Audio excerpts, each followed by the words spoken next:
Mga kapatid, ngayon po ay ewan ko na lamang po kung bakit nangyayari po ito sa ating lipunan. Pansinin po ninyo, no? Sorry po, simulan po natin itong ating programa dahil mamaya pag-uusapan po natin to. Ngayon mga kapatid, opo, bagamat yung iba nagtanggalan na ho ng kanilang mga post, no? Meron po talagang ipinapangalandakan, may isang pamangkin ng congressman na kontraktor. Opo. Nagpo-post siya na, alam nyo, mas maganda itong sinakyan namin na private plane ngayon. Kasi dati-rate, yung ginagamit namin ng family namin, maliit lang na private plane. Ngayon, better na ito. Alam niyo ho yun? Opo. Ito ho yung aking pinsan. Ayun, ito ho yung, ito yung family ko.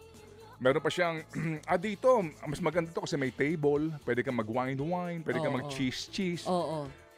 Ito ho yung mga tao na iisipin po natin, di ba? Hindi ho ba kapag magnanakaw ka o magnanakaw yung mga magulang mo o ang uncle mo, hindi ba dapat medyo disimulado tinatago mo? Hindi, sa bansang ito ipinapangalandakan nila yung mga ninanakaw ng kanilang pamilya. Kaya talaga mag-iisip ka, ito na ba ngayon ang hinahayaan ng bayan na to? Pinapayagan ba natin ito? At papayag ba tayo sa ganito?